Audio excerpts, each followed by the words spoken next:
العربي الأمي المكي المدني العربي الأبتهي القرشي السراج المضيء والكوكب الدري صاحب الوقار والسكينة المدفون بأرض المدينة الرسول المسدد والمصطفى الأمجد والمحمود الأحمد محبوب إله العالمين. اللهم صل على محمد الذي كان المعراج سفره والبراق مركبه والسدرة المنتهى منزله وقاب قوسين أو أدنى مقامه وقال كنت نبيا وآدم بين الماء والطين. اللهم صل على محمد وعلى محمد وعجل اشتهاره وفي الإنجيل أذكاره وفي الزبور أوصافه وفي القرآن إعلانه وما أرسلناك إلا رحمة للعالمين. اللهم صل على محمد وعلى محمد وعجل. فقد قال الله سبحانه وتعالى في كتابه المجيد وفرقانه الحميد وقوله الحق وهو أصدق القائلين. بسم الله الرحمن الرحيم. فاسألوا أهل الذكر إن كنتم لا تعلمون. صلوات پڑھیں. اللهم صل على محمد وعلى محمد وعجل. صاحبان عزا، آج کئی ایک مناسبات جمع ہو چکی ہیں. ان مناسبتوں میں سب سے بڑی مناسبت امام محمد باقر علیہ السلام کی شہادت کا دن کل جو گزرا ہے، امام کی شہادت کا دن تھا. دوسری مناسبت آج وہ دن ہے جس دن سید الشہداء امام حسین نے اپنے حج کے احرام کو عمرے میں تبدیل کیا، اور نواسہ رسول نے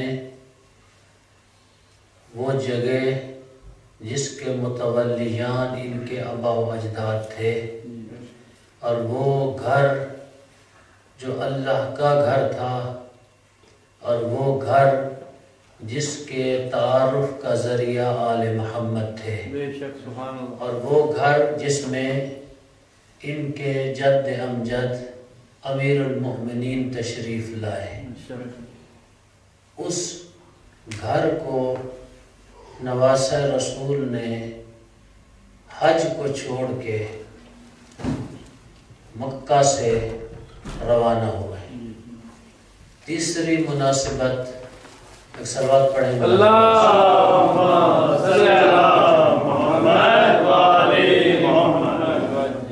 تیسری مناسبت سفیر امام حسین جو کل آنے والا دن ہے، حضرت مسلم ابن عقیل امام حسین علیہ السلام کے نمائندہ اور خانوادہ ابو طالب سے تعلق رکھتی تھی یہ شخصیت. جناب مسلم ابن عقیل وہ شخصیت تھی کہ جس کے بارے میں آپ نے مصائب کے حوالے سے بہت سنا ہے اور ہر سال سنتے ہیں، تکرار ہوتا ہے، کبھی ہمیں اس بات کی طرف بھی توجہ کرنی چاہیے کہ مسلم کا انتخاب کیوں کیا امام حسین نے؟ کیوں جناب مسلم ابن عقیل کو کوفہ روانہ کیا؟ اس کی وجہ کیا تھی؟ آپ لوگ سنتے رہتے ہیں علماء سے بھی اور ذاکرین سے بھی، اور ہمیں بدگمان بھی نہیں ہونا چاہیے سب ذاکروں سے، کیونکہ ایک آدھا جب خراب ہو جائے تو ہم سب سے بدگمان ہو جاتے ہیں، یہ بھی اچھی بات نہیں ہے۔ جو پرانے ذاکر تھے ان کا مطالعہ بھی تھا، وہ تاریخ پہ دسترس بھی رکھتے تھے، تو ہم سنتے رہتے ہیں کہ 4 ایسی شخصیات تھیں اگر کربلا میں ہوتی تو جنگ کا نقشہ ہی اور ہوتا۔ ان 4 شخصیات میں سے ایک ہستی جناب مسلم ابن عقیل تھی۔ جناب مسلم ابن عقیل جناب عقیل کے فرزند تھے، اور حضرت کی والدہ ماجدہ ایران سے تعلق رکھتی تھی جناب مسلم ابن عقیل کی۔ تو یہ وہ امام حسین کے خانوادہ کی فرد ہے، بلکہ یوں کہوں کہ یہ وہ نبوت کے باغ کی ایک کلی ہے جناب مسلم ابن عقیل، کہ حضرت مسلم ابن عقیل کی شجاعت، عظمت، وقار اور صبر کو امیر المومنین آزما چکے تھے، اور امام حسین اپنے سامنے دیکھ چکے تھے۔ اور کہاں آزمایا امیر المومنین نے حضرت مسلم ابن عقیل کو؟ جناب مسلم ابن عقیل کو جنگ صفین میں آزمایا، اور وہاں جناب مسلم ابن عقیل کو جگہ دی جس جگہ پہ اپنے فرزندان کو جگہ دی۔ جناب امام حسین سمجھتے تھے کہ ہمارے خاندان میں یہ بہادر ترین شخصیت ہے جناب مسلم ابن عقیل۔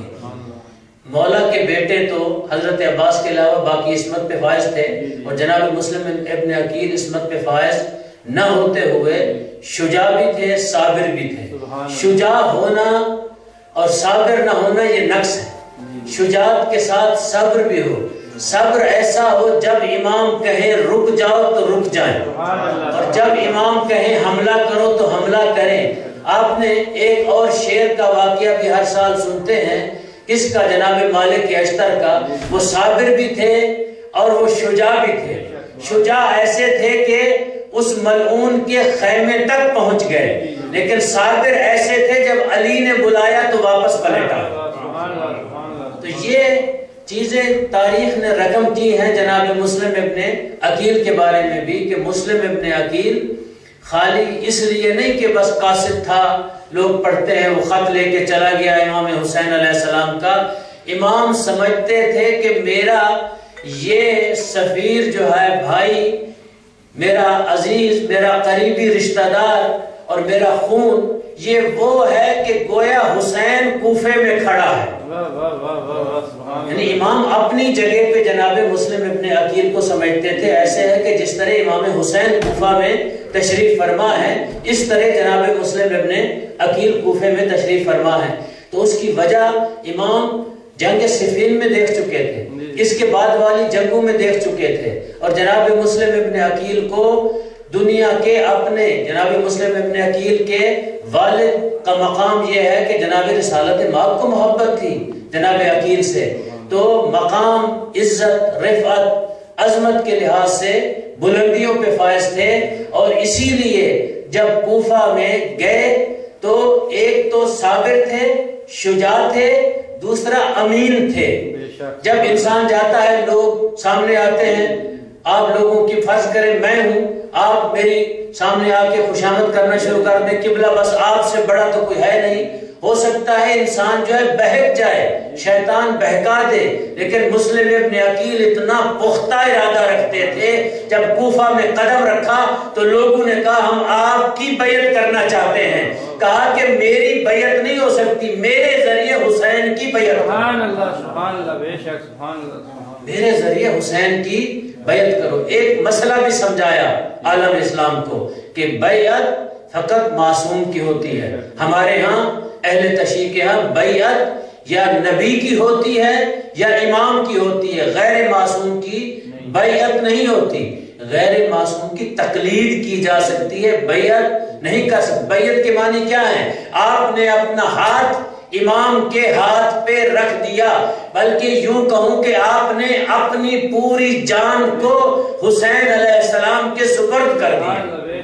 آپ کو جہاں چاہیں میرے آقا استعمال کرنا چاہیں کر سکتے ہیں۔ تو جناب مسلم ابن عقیل نے ایک یہ کام بھی کیا کوفہ میں، کوفہ والوں کو بتایا دیکھو کہ میں عقیل کا بیٹا خیانت کار نہیں ہوں، میں امانت دار ہوں، مجھے حسین نے امین بنا کے بھیجا ہے، ہاتھ میرا ہوگا بیعت حسین کی ہوگی، ہاتھ میرا ہوگا بیعت حسین کی ہوگی، جس طرح اللہ نے فرمایا کہ ہاتھ میرے رسول کا ہے بیعت میری ہے۔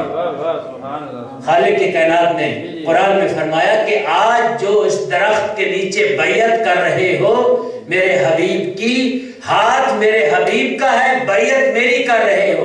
آج مسلم ابن عقیل نے وہ واقعہ دہرایا، کہا کوفہ والو ہاتھ میرا ہے بیعت حسین کی ہے۔ نعرہ تکبیر، نعرہ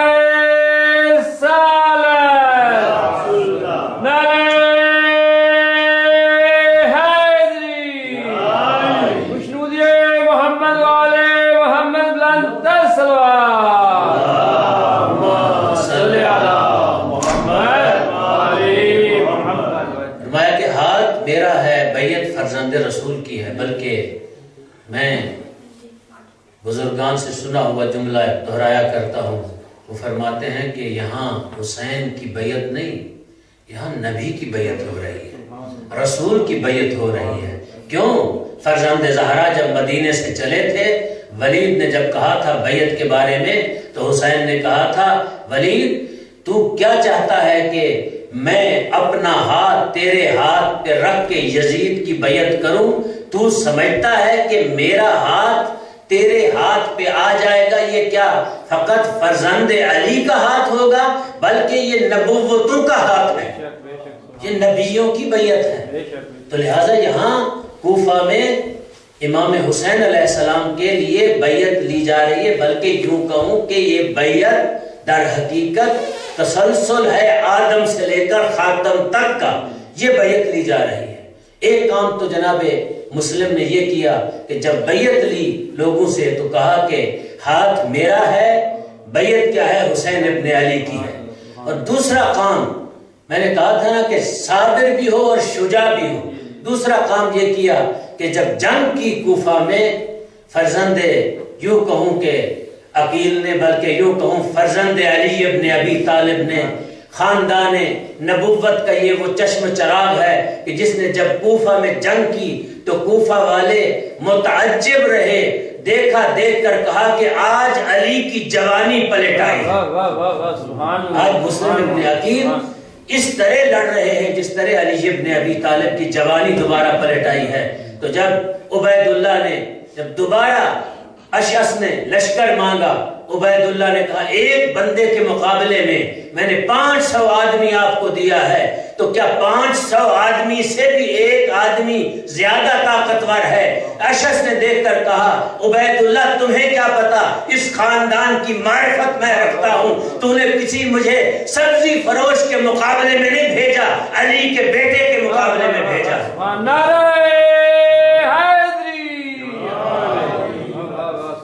خوشنودیے محمد والے محمد بلند سلوات، صلی اللہ محمد والے محمد۔ کسی سبزی فروش کے مقابلے میں نہیں بھیجا، علی ابن ابی طالب کے فرزند خاندان طہارت کے مقابلے میں بھیجا ہے۔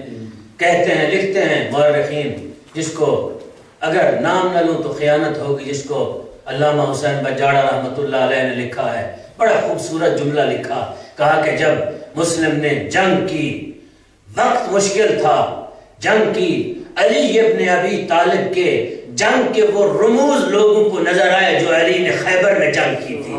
کہا فرق یہ تھا علی نے جب جنگ کی تھی تو علی کے پیچھے بیٹھا ہوا رسول تھا، علی رسول اللہ کو دیکھ کر آئے تھے اور کہا علی پانی پی کے آئے تھے، لیکن جب مسلم ابن عقیل جنگ کر رہا ہے، حسین یہاں نہیں ہے، حسین مکہ میں بیٹھ کر داد دے رہا ہے، کہہ رہا ہے میرا سفیر شاباش، تو نے آج میرے بابا کی بہادری کے جوہر دکھا دیے۔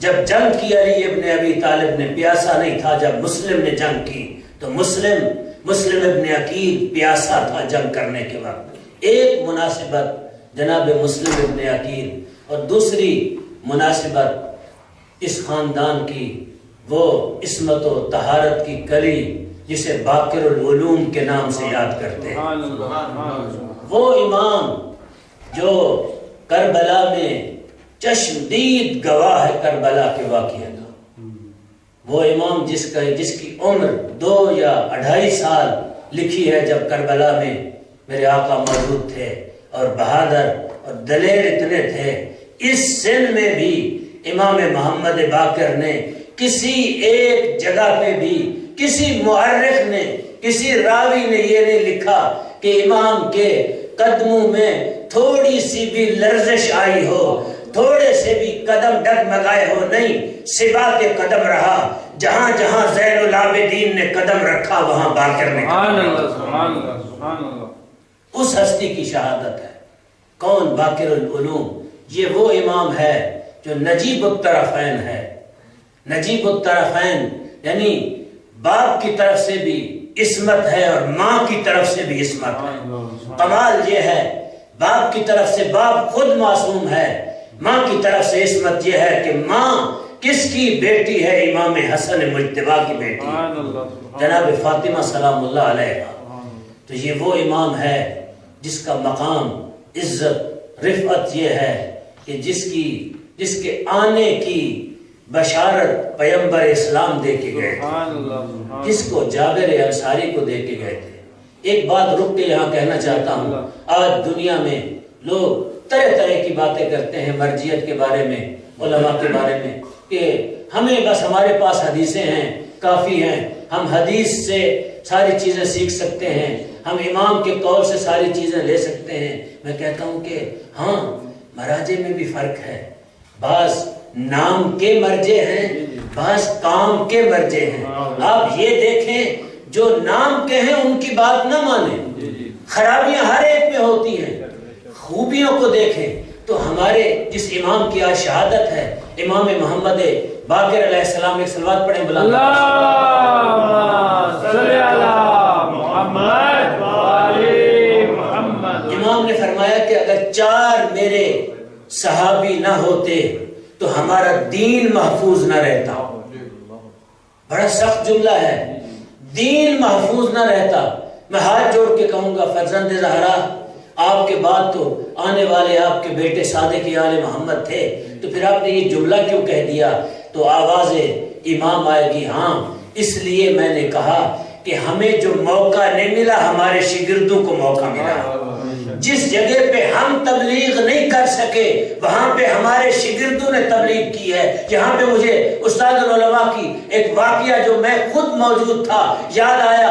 ہم بس میں ان کے ساتھ ایک سفر کر رہے تھے، ایک شہر ہے ہمارے شہر سے تھوڑا دور، جتوئی اس شہر کا نام ہے، وہاں جا رہے تھے تو ایک شخص بس میں آیا، آتے ہی اہل بیت کا تذکرہ کرنا شروع کر دیا، نعرے لگانے شروع کر دیے۔ استاد العلماء نے پیسے نکالے اور اس کو دے دیے۔ ایک جملہ کہا جو تو کام کر رہا ہے وہ میں نہیں کر سکتا، جو ذکر تو کر رہا ہے بس میں کھڑے ہو کے وہ میں نہیں کر سکتا۔ کہہ کیا رہا تھا؟ کہہ یہ رہا تھا علی حق ہے، علی حق ہے، علی کے مقابلے میں جو بھی ہے وہ باطل ہے۔ نعرہ حیدری۔ یہ امام کے شاگرد بھی جو امام نے کہا ہمارے دین کو محفوظ کیا، وہ کام کر رہے تھے جو ائمہ نہیں کر سکے۔ بنی امیہ نے ائمہ کو موقع نہیں دیا تو انہوں نے وہ کام کیا۔ کیا آپ یہ تصور کر سکتے ہیں کہ امیر المومنین کے ہوتے ہوئے ابو ذر کا مقام امیر المومنین سے زیادہ نہیں؟ قطعاً نہیں، لیکن جو کام امیر المومنین کی موجودگی میں ابو ذر غفاری نے کیا امیر المومنین نہیں کر سکے۔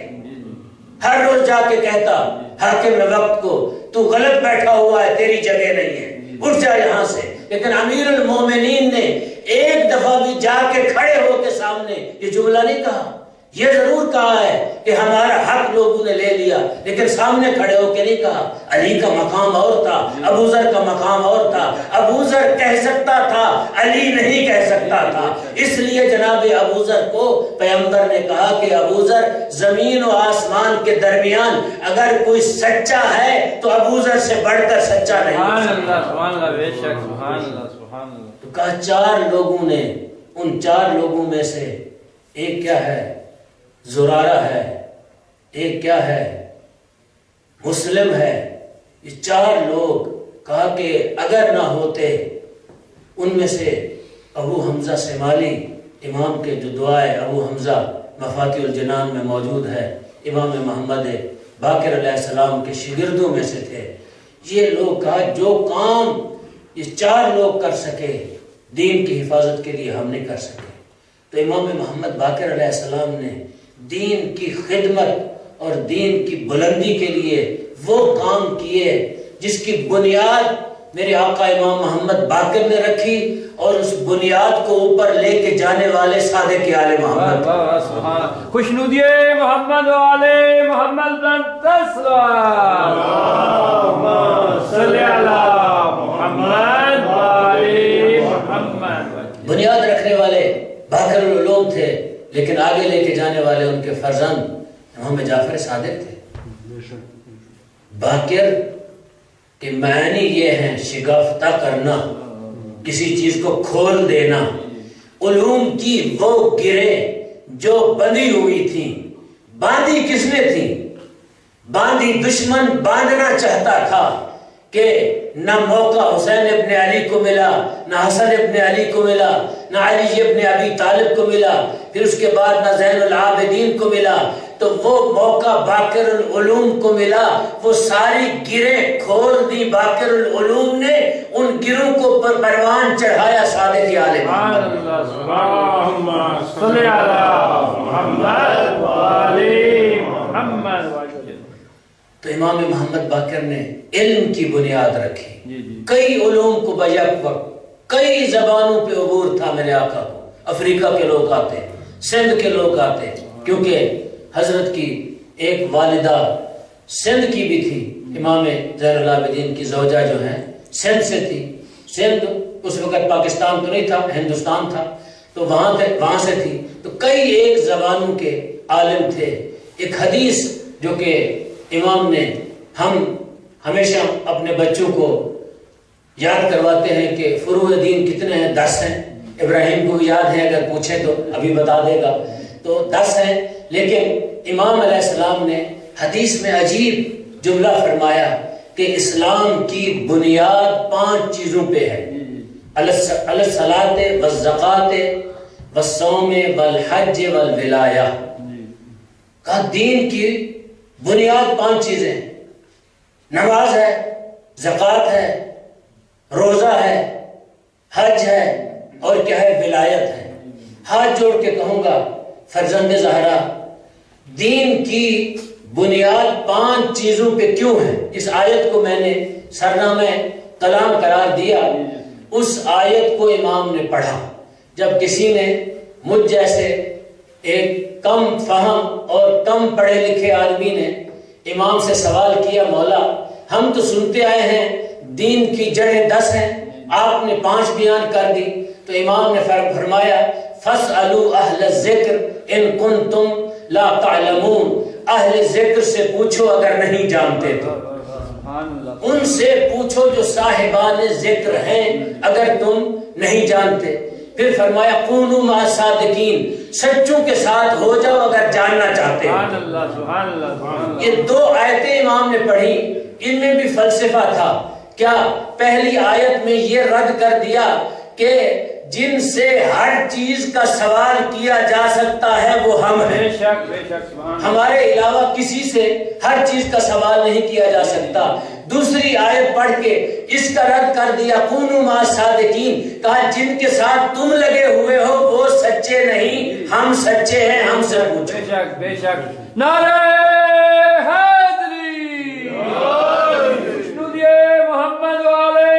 محمد بلند سلوات صلی اللہ محمد والے محمد.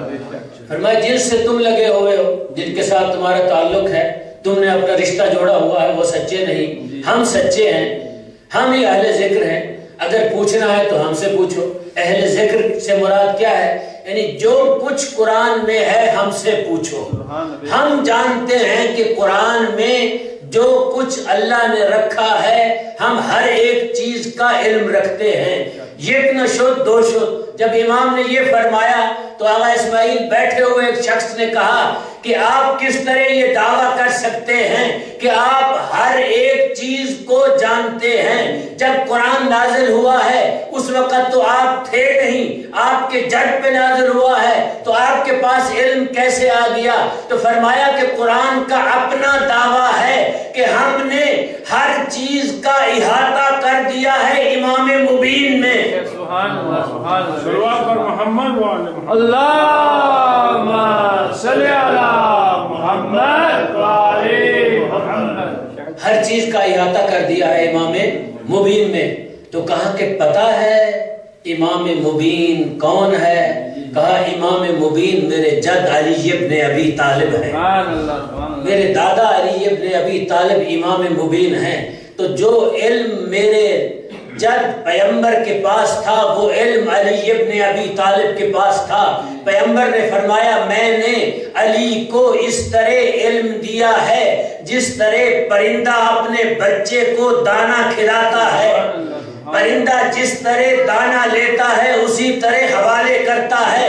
جس طرح اللہ سے پیغمبر نے قرآن کو لیا علی کے حوالے کر دیا تو علی ابن ابی طالب نے اسی قرآن کو میرے جد حسین کے حوالے کیا. حسین نے زین العابدین کے حوالے کیا. میرے بابا نے میرے حوالے کر دیا.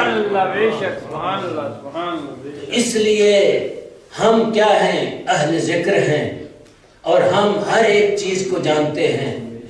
کہا ہم سے پوچھو، کسی اور سے نہ پوچھو. کیوں کہا؟ 5 چیزیں ہیں بنیاد اسلام. باقی چیزیں 10 فروع دین ضرور ہیں، اگر آپ نے دیکھنا ہو تو وہ 5 بھی ان کے اندر موجود ہیں. ان 10 کے اندر 5 بھی موجود ہیں. سب سے پہلی چیز جس کا تذکرہ کیا وہ کیا تھی؟ نماز تھی.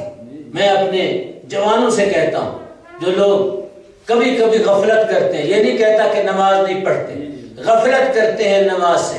نماز اسلام کا اتنا عظیم رکن ہے کہ اس سے بڑا رکن کوئی نہیں نماز سے بڑھ کر. نماز کے بارے میں کہا گیا ہے الصلاۃ معراج المومن. نماز مومن کے لیے معراج کا درجہ رکھتی ہے. تو نماز کے بارے میں رک کے جملہ کہنا چاہتا ہوں. وہ یہ ہے کہ جب کچھ لوگ مسلمان ہوئے پیغمبر اسلام کے زمانے میں تو آتے ہوئے انہوں نے ایک مطالبہ 2 مطالبے کیے. ان میں سے چلو ایک پڑھ دیتا ہوں. ایک مطالبہ یہ کیا کہ ہمیں نماز کی چھوٹ ہونی چاہیے. ہم نماز نہیں پڑھ سکتے کیونکہ ہم تازہ مسلمان ہوئے ہیں، ابھی ہماری عادت نہیں ہے. ہمیں کچھ اجازت دی جائے کہ ہم نماز نہ پڑھیں. پیغمبر اسلام کے چہرے پہ اس طرح آثار نمودار ہوئے جس طرح ایک موت کے آثار نمودار ہوتے ہیں. دیکھ کر فرمایا تمہیں کس نے حق دیا ہے اللہ کے احکام میں دخل اندازی کرنے کا؟ یاد رکھو نہ پڑھنا بھی گناہ ہے لیکن انکار کرنا کفر کے مترادف ہے. کسی چیز کا انکار کر دو، کہو کہ ہے ہی نہیں. پیغمبر نے کہا کس نے آپ کو حق دیا ہے؟ کون ہے جس نے آپ کو حق دیا ہے؟ اگر آپ مسلمان ہوئے ہیں تو سب سے پہلی چیز سیڑھی اسلام کی اور ایمان کی کیا ہے؟ نماز ہے. استاد العلماء کا جملہ ہے، وہ فرمایا کرتے تھے شیعہ تیرا امام رات میں 1000 رکعت نماز پڑھے، تو 17 رکعت نماز بھی نہیں پڑھ سکتا، تو پھر کیسے علی کو مانتا ہے؟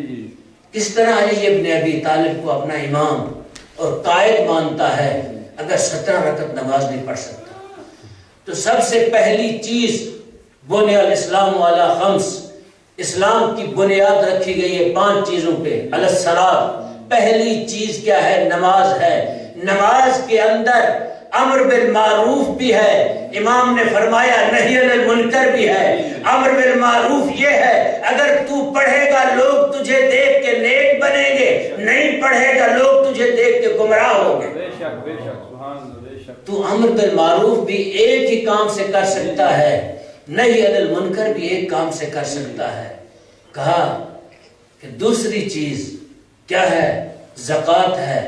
کہا کہ زکوٰۃ بھی اسلام کا ایسا رکن ہے، ایسا رکن ہے، اس کے اندر تولا بھی ہے، تبرہ بھی ہے۔ زکوٰۃ کے اندر تولا بھی ہے، تبرہ بھی ہے۔ کس طرح؟ تولا بھی ہے اور تبرہ بھی ہے، دونوں چیزیں پائی جاتی ہیں۔ کہا کہ اگر تمہیں زکوٰۃ دینی آ جائے اور تو زکوٰۃ نہ دے، گویا تو تبرے کا مستحق ہو جائے گا، اگر دے دے تو تولے کا مستحق ہو جائے گا۔ سبحان اللہ، سبحان اللہ۔ نعرہ تکبیر، اللہ اکبر، نعرہ رسالت، یا رسول اللہ، نعرہ حیدری، خوشنودی محمد والے محمد بلند صلوات۔ صلی اللہ محمد وعلی محمد۔ اگر دے دے گا تو تولے کا مستحق ہو جائے گا۔ کیا اہل بیت سے محبت، پیار؟ کیوں؟ کیونکہ اہل بیت کی اطاعت کی ہے، حکم مانا ہے، ان کا کہنا مانا ہے۔ اس لیے تجھے جس طرح وہ دیکھنا چاہتے اس طرح تو نظر آ رہا، اس طرح دکھ رہا ہے تو اس لیے۔ اور امام نے فرمایا جو بندہ ہمارے کہنے پہ 4 ٹکے نہیں دے سکتا تو وہ ہمارے کہنے پہ جان کیسے دے سکتا، زندگی کیسے دے سکتا؟ کہا ہمارا اختیار اتنا وسیع ہے کہ ہم تمہاری زندگی پہ بھی اختیار رکھتے ہیں، قدرت رکھتے ہیں، اللہ نے ہمیں یہ دی ہے۔ اگر ہمارے ہو، تم ہمارے محب ہو۔ زکوٰۃ میں تولا بھی ہے، تبرہ بھی ہے۔ نہ دے کے مستحق کے لعنت ہو جائیں گے اور دے کے مستحق کے درود ہو جائیں گے۔ واہ واہ واہ، سبحان اللہ۔ جب دیں گے تو مستحق کے درود ہو جائیں گے۔ آج ایک مولوی پاکستان کی پنجاب اسمبلی میں اپنے تئیں اس نے سمجھا میں نے کیا ہے بڑا ایک مارکا مار لیا، کیا میں نے ایک بل پاس کروایا، پھر باپ کی قبر پہ دوڑے گیا، جا کے باپ کی قبر پہ وہ بل رکھا ہوا اس نے، اور باپ سے یہ کہہ رہا ہے کہ ابا جان جو کام تو نہیں کروا سکا وہ میں کروا سکا ہوں۔ لیکن اس کو پتا نہیں تھا کہ اہل بیت کے ماننے والے بہت قوت و طاقت رکھتے ہیں، بہت دلیل رکھتے ہیں۔ ایک فرزند زہرا نے یہ کہا کہ وہ باپ کی قبر پہ بیٹھ کر یہ کہہ رہا ہے کہ بابا جان جو تو نہیں کروا سکا تو میں کروا کے لایا ہوں۔ ایک سیدزادے نے یہ کہا کہ ہم نے ایسا جوتا اس کو رسید کیا کہ وہ بل بھی واپس ہو گیا، وہ قبر سے روتا ہوا واپس آیا۔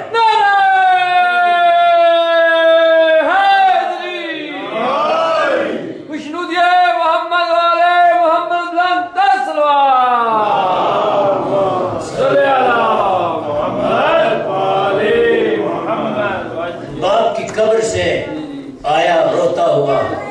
تو آج تو یہ اللہ کا شکر ہے، اس زمانے میں دوستوں میں کہا کرتا ہوں شکر ادا کیا کرو خالق کا۔ اللہ کا شکر ہے کہ آج وہ لوگ ان کی زبانیں بھی کھلی ہیں، وہ بھی بول رہے ہیں جو آج تک نہیں بولے، وہ بھی یہ کہہ رہے ہیں اگر نماز میں پڑھ سکتے ہیں علیہ السلام تو کتاب میں کیوں نہیں لکھ سکتے۔ اور میں اگر یہ بات نہ کروں تو میں انشاءاللہ عید والے دن بھی کروں گا، جمعے کو بھی یہ بات نہ کروں تو کبھی کبھی اگر کوئی کنیز معصوم چاہے کسی شکل میں بھی آ جائے، کسی جگہ پہ بھی آ جائے۔ ایک کنیز حجاج کے دربار میں آئی تھی جس نے اہل بیت کا تذکرہ کیا تھا، تو میں آج اس کنیز کا مجھے نہیں پتا کہ وہ مذہب اہل بیت رکھتی ہے یا نہیں رکھتی، لیکن مجھے آج اس کنیز کا بھی تذکرہ کرنا ضروری سمجھتا ہوں، اگر نہیں تو یہ میرے امامے کی خیانت ہوگی جس نے ایک بہت تاریخی جملہ کہا، شاید یہ کسی عالم کے ذہن میں بھی نہ آتا۔ پاکستان کی قومی اسمبلی میں کھڑے ہو کے خاتون نے کہا، قومی اسمبلی کے سپیکر کو مخاطب کر کے، سپیکر صاحب میں آپ کو بتانا چاہتی ہوں رضی اللہ اور علیہ السلام میں فرق یہ ہے، رضی اللہ وہ ہوتے ہیں جو کفر سے ایمان لے کے آئے، جو پہلے کافر ہو بعد میں مومن بنے، وہ رضی اللہ ہوتے ہیں جو پہلے سے مومن ہیں، وہ علیہ السلام ہوتے ہیں۔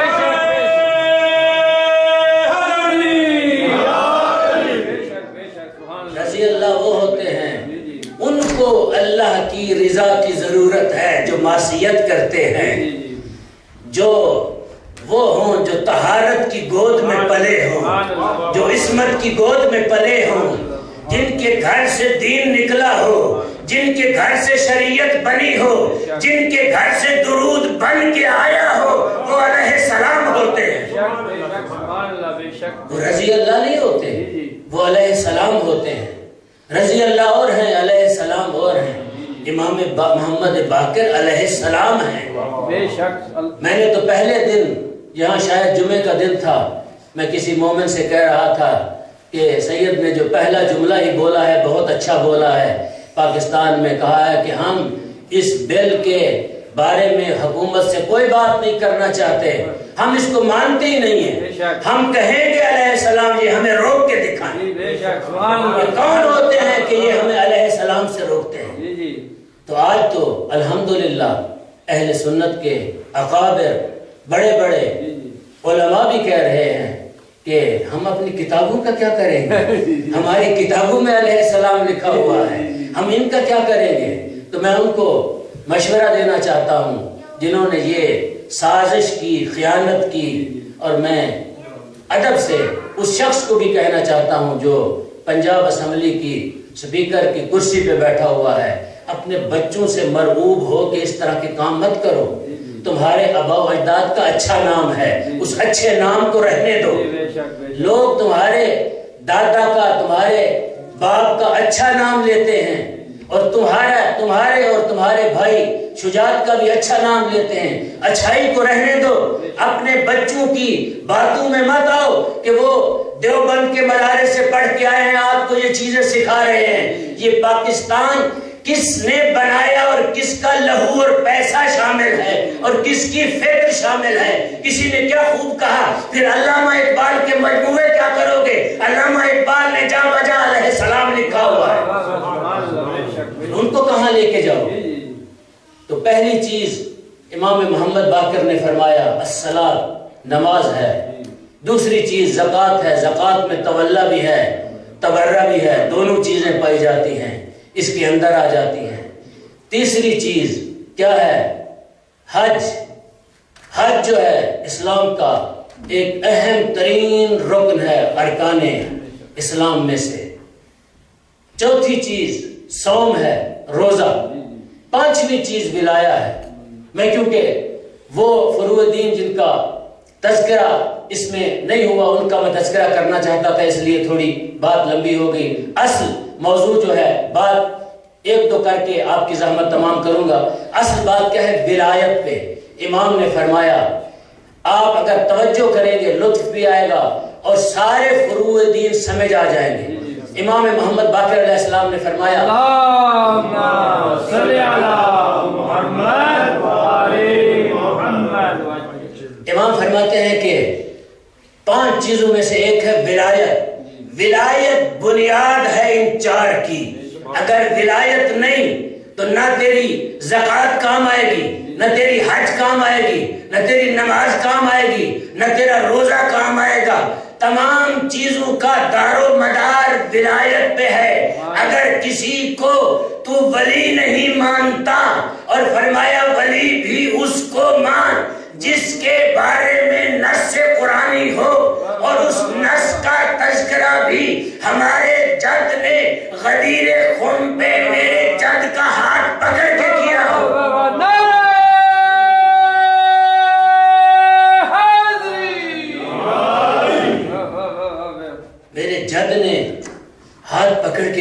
سب سے اہم ترین رکن کیا ہے؟ ولایت ہے۔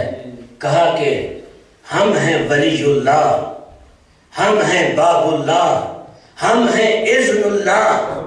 عجیب جملہ کہا امام نے، فرمایا ہم ہیں ولی اللہ، ہم ہیں باب اللہ، ہم ہیں اذن اللہ۔ ہم اللہ کے ولی بھی ہیں، ہم اللہ کا دروازہ بھی ہیں، ہم اذن خدا بھی ہیں۔ یعنی اللہ سے اجازت لینی ہو تو پہلے ہم سے اجازت لو۔ ہم اذن اللہ ہیں، اذن اللہ نہیں۔ اذن اللہ بھی ہیں لیکن کہاں اذن اللہ ہے۔ اذن اللہ سے اذن اللہ زیادہ وزنی جملہ ہے۔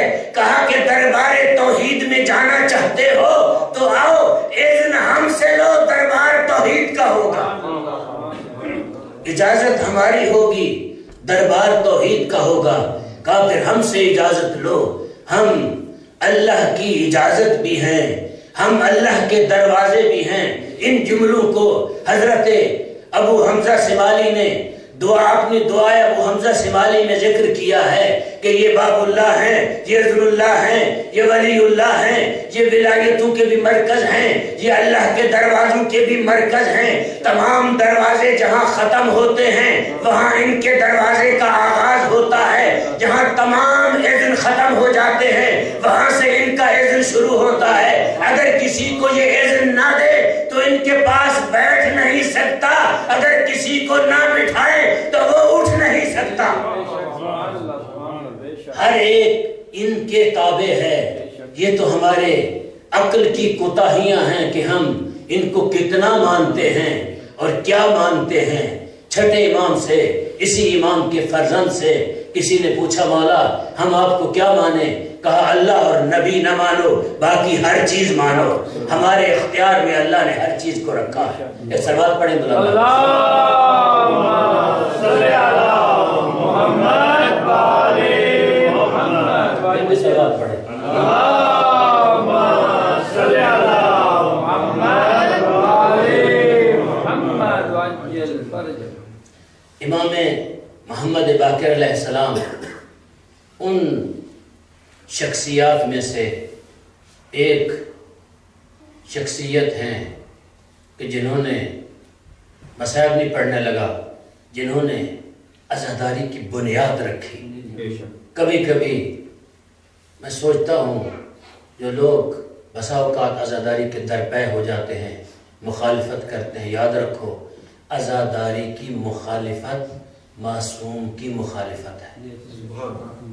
باقاعدہ بنیاد رکھنے والی شخصیت جو خود سے جس نے بنیاد رکھی، مجالس تو جناب سیدہ زینب سلام اللہ علیہا نے کروائیں اور اس کے بعد امام زین العابدین علیہ السلام کرواتے رہے۔ کیا گھر میں کبھی مجلس کروا لی، کسی کو بلا لیا، کسی مجلس میں چلے گئے، لیکن ایک عزاداری کی بڑا سلسلہ جو شروع کیا عزاداری کا وہ امام محمد باقر علیہ السلام نے کیا۔ خوشنودی محمد و آل محمد بلند صلوات۔ اللہم صلی علی محمد و آل محمد۔ جب جانے لگے دنیا سے، جہاں باقی وصیتیں کی، ایک وصیت اپنے فرزند صادق آل محمد سے یہ کی، کہا بیٹا یہ پیسے، باقاعدہ پیسے دیے عزاداری کے لیے، رکھ کے گئے۔ جو لوگ اس کے بھی مخالف ہیں، پیسوں کے کیوں پیسے خرچ ہوتے ہیں، بسا اوقات لوگ کہتے ہیں جی اتنے نیاز کیوں پکاتے ہو، یہ ادارے کو دے دو۔ تو ادارے کو کیوں دے دیں؟ یعنی ادارہ لوگوں سے چلتا ہے، جب لوگ ہی نہیں آئیں گے تو خالی ادارے نے پیسے کیا کرنے؟ ہاں پیسے ادارے کو دیں، لیکن یہ نہیں ہے کہ مولا امام حسین کا دسترخوان بند کر دیں۔ یہ امام محمد باقر کی سنت کے خلاف ہے، امام محمد باقر کے فرمان کے خلاف ہے۔ باقاعدہ حضرت نے ایک رقم وصیت کر کے گئے اپنے مال سے۔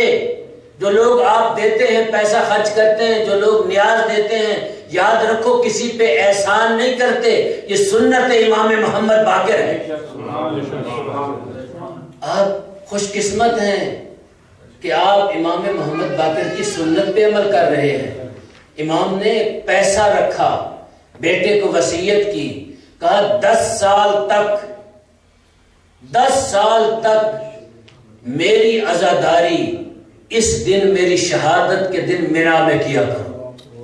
10 سال تک ایک تو پیسے رکھے، ایک مدت معین کی، اور ایک مکان جو انتخاب کیا، وہ مکان کیا ہے؟ مینا ہے۔ 3 چیزیں، پیسہ رکھنا، پیسہ دینا معمولی چیز نہیں ہوتی، پیسہ لوگوں کو بڑا پیارا ہے۔ امام وہ کہتے کہ یہ فقراء کو دے دیں، نہیں، کہا نہیں، عزاداری کے لیے 10 سال کے لیے پیسہ رکھ کے جا رہا ہوں، اور عزاداری بھی کہاں کرنی ہے؟ مینا میں کرنی ہے عزاداری، اور کتنا عرصہ کرنی ہے؟ 10 سال۔ تو پیسہ دیا، 10 سال کا کہا اور مینا میں کہا۔ 10 سال کا کیوں کہا اور مینا میں کیوں کہا؟ 10 سال کا اس لیے کہا، تاریخ نے نہیں لکھا، لیکن میں نے اس پہ بہت رات کو سوچا، غور کیا، آج بھی 2-4 کتابیں دیکھی، مجھے کہیں اس کی تفصیل و طول نظر نہیں آئی، لیکن میں سمجھ سکتا ہوں، آپ لوگ بھی سمجھ سکتے ہیں، جو جدی پشتی شیعہ ہیں، عزاداری سے منسلک ہیں۔ 10 سال اس لیے امام نے کہا کہ امام جانتے تھے کہ ہمارے جد کی ولایت کو، کیونکہ ہم نے اور ہمارے لوگوں نے اور ہمارے ماننے والوں نے اور ہم نے وہ کام نہیں کیا غدیر کے بارے میں جو کرنا چاہیے تھا۔ آج لوگ غدیر کو بھلا گئے ہیں، یہ نہ ہو میرے مرنے کے بعد میرے دادا حسین کی عزاداری بھی لوگ بھول جائیں۔ کم از کم 10 سال کریں گے، بڑا عرصہ ہے، 10 سال تک دنیا بھر سے لوگ آئیں گے، عزاداری دیکھیں گے تو عزاداری یاد رہے گی۔ اور مکان مینا کو انتخاب کیا، اس لیے کیوں؟ مدینے کو بھی کر سکتے تھے، نہیں کیا۔ اپنی قبر پہ بھی کہہ سکتے تھے، نہیں کہا۔ اپنے جد کے روزے پہ بھی کہہ سکتے تھے، نہیں کہا۔ پتا تھا یہاں لوگ تھوڑے سے آتے ہیں، زیارت کر کے چلے جاتے ہیں، مینا میں رکتے ہیں، 1-2 نہیں ہوتے، لاکھوں کی تعداد میں ہوتے ہیں۔ جو سننا چاہتے ہیں وہ بھی سنیں گے، جو نہیں سننا چاہتے وہ بھی سنیں گے۔ اس لیے عزاداری مینا میں آج ہمارے علماء جو جاتے ہیں، جو لوگ حج پہ گئے ہیں، یہاں کئی لوگ بیٹھے ہیں، حج پہ گئے ہیں، ہو کے آئے ہیں، ہمارے علماء صبح کے وقت میں اور دعائے عرفہ کے بعد کیوں مجلس پڑھتے ہیں؟ یہ سنت امام محمد باقر ہے۔ امام محمد باقر علیہ السلام نے جاتے جاتے یہ وصیت کی۔ تو یاد رکھو، محرم کی آمد ہے، آنے والا ہے، عزاداری امام حسین میں شرکت کرنا اپنی نسل کی پاکیزگی کی دلیل ہے۔ یہ احسان نہیں ہے حسین ابن علی پہ، اگر نہ بھی آیا تو کچھ امام حسین کو فرق نہیں پڑتا، ایک بندہ بھی آیا، کوئی بھی نہ آئے۔ وہ عورت تو تھی جس نے اشرا کرایا، کام کرنے والی کوئی مل نہیں رہی تھی تو رو رہی تھی، کہہ رہی تھی بی بی میں تو پریشان ہوں، کام کرنے والی مجھے ملتی نہیں، حاکم نے پابندی لگا دی ہے۔ تو بی بی خود آ گئی کام کرنے کے لیے، جناب سیدہ امام حسین کی عزاداری کے لیے۔ عزاداری امام حسین یہ اللہ کا وعدہ ہے امام حسین علیہ السلام سے۔ اللہ نے وعدہ کیا ہے کربلا کی دھرتی پہ کہ حسین تو نے میرے دین کی بقا کے لیے گھر کو لٹا دیا، اور میں تیرے نام کو اس طرح زندہ رکھوں گا، دنیا اگر چاہے گی تو وہ مٹا نہیں سکے گی، خود مٹ جائیں گے، نہیں مٹا سکے۔ آج دنیا والے کہیں علیہ السلام، کہیں جناب سیدہ کے بارے میں، کہیں کچھ۔ میں کہتا ہوں کہ یہ باتیں بسا اوقات ہمارے بعض جوان اور بعض شیعہ حضرات پریشان ہو جاتے ہیں سوشل میڈیا پہ، وہ جی وہ لوگ کمروں میں بیٹھے ہیں، باہر نکلے، کچھ نہیں کیا، سڑکوں پہ نہیں آ رہے، کیوں نہیں کیا؟ اس نے اتنا بڑا جملہ کہہ دیا، بل پاس ہو گیا، یہ ہو گیا۔ بھائی آگے بل کو جانے تو دو، دیکھو تو صحیح ہوتا کیا ہے۔ تو میں کہتا ہوں اس طرح کی باتیں ہونی چاہیے، جب ہوں گی تو پتہ چلے گا قاتل حسین کون ہے اور حامی حسین کون ہے، سامنے چہرے آئیں گے، ان چہروں کو ہم دیکھیں گے، اور یہ بھی پتہ چلے گا کہ کن کی نسل پاکیزہ ہے اور کن کی نسل نجس ہے، یہ بھی پتہ چلے گا۔ یہی تو میرے آقا امام محمد باقر نے 3 سال اور 2.5 سال کی عمر میں یزید کے دربار میں کہا تھا۔ جب شام میں آپ امام سجاد کا خطبہ سنتے ہیں، ایک جملہ امام محمد باقر کا بھی سنتے جائیں، یہی تو کہا تھا۔ میرے آقا امام محمد باقر نے بھی خطبہ دیا، حمد و ثنا کے بعد جب خطبہ دینے لگے تو دیکھ کر کہا یزید تم میں اور فرعون میں کچھ باتیں ملتی جلتی ہیں، مماثلت ہے تم میں اور فرعون کے اندر۔ تو یزید نے دیکھ کر کہا کہ اے سجاد کے بیٹے وہ کون سی مماثلت ہے مجھ میں اور فرعون میں؟ کہا ان میں سے میں ایک بتانا چاہتا ہوں، ایک تجھ میں اور فرعون میں ایک جیسی ہے۔ فرعون بھی جو تو کام کرتا ہے فرعون بھی وہی کام کرتا تھا، لیکن تجھ میں اور فرعون میں فرق یہ ہے فرعون تجھ سے بہتر تھا، تو اس سے بدتر ہے۔ کہا وہ کون سی؟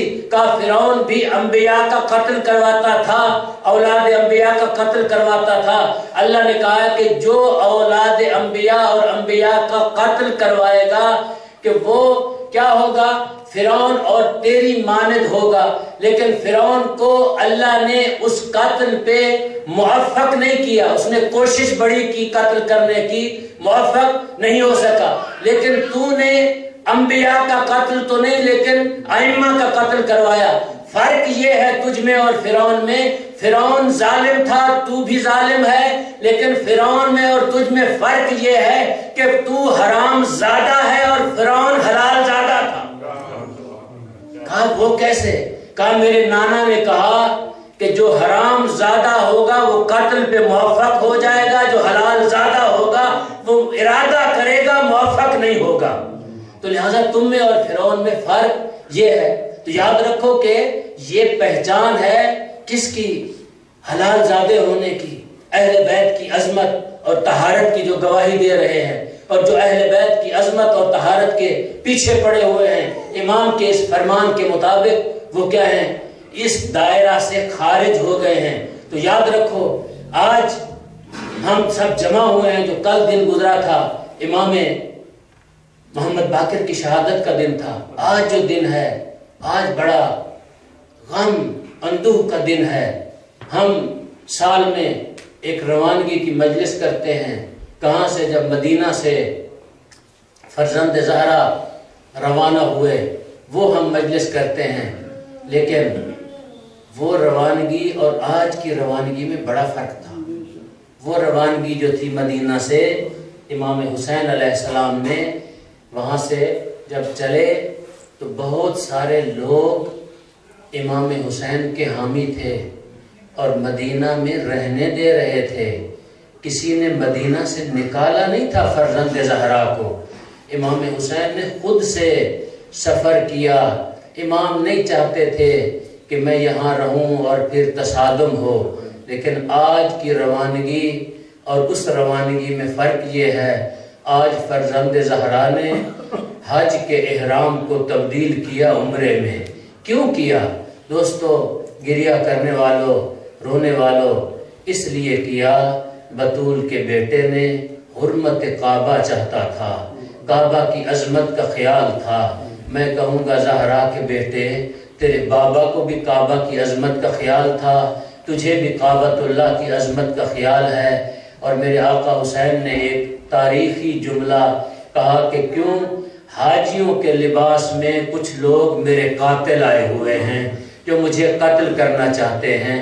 زہرا کا بیٹا چلا، قافلے کو لے کے جب چلنے لگا، وہاں بھی کچھ لوگوں نے روکا تھا۔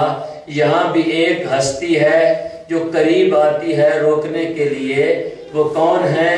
جناب زینب سلام اللہ علیہا کے شوہر جناب عبداللہ جب روکنے کے لیے آئے تو جناب امام حسین نے دیکھ کر کہا، عبداللہ میں نے رات کو خواب میں نانے کو دیکھا ہے، میرے نانا مجھے خواب میں ملا ہے۔ وہ دیکھ کے کہتا ہے، حسین اللہ تجھے کربلا میں شہید ہوتے ہوئے دیکھنا چاہتا ہے، اللہ تیری بہنوں کی چادریں اترتے ہوئے دیکھنا چاہتا ہے، اللہ چاہتا ہے تیرا 6 مہینے کا لال شہید ہو جائے۔ میں کہتا ہوں عبداللہ نے پوچھا ہوگا، مولا اللہ یہ کیوں چاہتا ہے؟ فرزند زہرا کی آواز آئی ہوگی جو جملہ کربلا میں حسین نے کہا تھا کہ تیرو تلوارو آؤ حسین پہ ٹوٹ پڑو، اگر دین الہی کی بقا اسی میں ہے تو حسین کو ٹکڑے ٹکڑے کر دو، حسین کا بدن حاضر ہے۔ عزادارو حسین نے کہا ہوگا، عبداللہ اللہ کے دین کی بقا اسی میں ہے کہ میرے بچے شہید ہو جائے، اللہ کے دین کی بقا اسی میں ہے کہ میرے اکبر کی کی چھاتی میں برچھی لگے. اللہ کے دین کی بقا اسی میں ہے کہ میں اکبر کی چھاتی پہ اپنا زانو رکھ کے وہ کام کروں جو ابراہیم نہ کر سکا. عزاداروں میں محرم میں کہا کرتا ہوں, کہا ہوگا حسین ابن علی نے, کہا ہوگا دادا ابراہیم, دادی ہاجرہ, آؤ دیکھو تمہارا اسماعیل تھا بچ گیا, آؤ ذرا کربلا کے اسماعیل کو دیکھو اور کربلا کے اسماعیل کو دیکھو. دادی ہاجرہ آؤ دیکھو, میرے ساتھ بھی کربلا میں ایک ہاجرہ خیمے میں بیٹھی ہوئی ہے جس کا نام زینب عالیہ. وہ بی خیمے میں بیٹھ کے کہہ رہی ہے, حسین تیرے صبر پہ قربان, تیرے صبر پہ قربان. اجرکم اللہ, اللہ آپ کو سوائے غم حسین کے کوئی غم نہ دے. عزادارو, آج بہت ساری مناسبتیں اکٹھی ہو گئی. کچھ جملے حضرت مسلم ابن عقیل کے بارے میں, ایک دو جملے حضرت مسلم کے بچوں کے بارے میں. بچے بہت چھوٹے تھے جو لوگ عراق میں گئے ہیں, محمد و ابراہیم کی قبریں دیکھ کے آئے ہیں. بچے بہت چھوٹے تھے. ایک جملہ ساری باتیں چھوڑ کے کرنا چاہتا ہوں. جب کمینے نے ستون کے ساتھ باندھا تو محمد و ابراہیم نے دیکھ کر کہا, کیا تمہیں وہ بات یاد نہیں ہے جب ہمارے ماموں مہمان تھے تو نے اسی ستون سے گھوڑے کو باندھا تھا. ہمارے ماموں نے ایک جملہ کہا تھا, ہارے ستون کے ساتھ بچوں کو نہیں باندھا جاتا. کہا تجھے کیا ہمارے ماموں کے احسانات بھول گئے. عزادارو, چھوٹے چھوٹے بچے مسلم کے جدا ہو گئے. چھوٹے چھوٹے بچے مسلم کی بچیوں نے امام حسین سے ایک تقاضا کیا. وہ تقاضا کیا تھا؟ جب امام حسین نے کہا نا آج عید کی شب ہے, کچھ مانگنا چاہتی ہے تو مانگو. جب یہ کہا مانگنا چاہتی ہے تو مانگو. عزادارو, بچیوں نے ننھے ننھے ہاتھ جوڑ کے کہا, ماموں اگر کر سکتے ہو تو ہمارے بھائیوں کو بلاؤ, ہم اپنے بھائیوں کو ملنا چاہتی ہیں. میں کہتا ہوں عزادارو, کیوں کہا ہوگا؟ جب رات کو ماں کو خیمے میں دیکھا ہوگا نا روتے ہوئے, جناب رقیہ کو بچیوں سے رہا نہیں گیا, ماموں کے پاس آئی ہوں گی. وہ مقام بھی آیا جب حسین یہ سفر طے کرتے ہوئے مکہ سے ایک منزل پہ آئے. حسین کی آنکھ لگی, حسین کی آنکھ لگی پھر کھلی. حسین نے بہن کو بلایا, زینب جلدی آؤ, زینب جلدی آؤ. زینب دوڑتی ہوئی آئی. میرے آقا حسین دیکھ کے کہتے, زینب رقیہ کی بیٹیوں کو لے کے آؤ.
یا حسین یا حسین یا حسین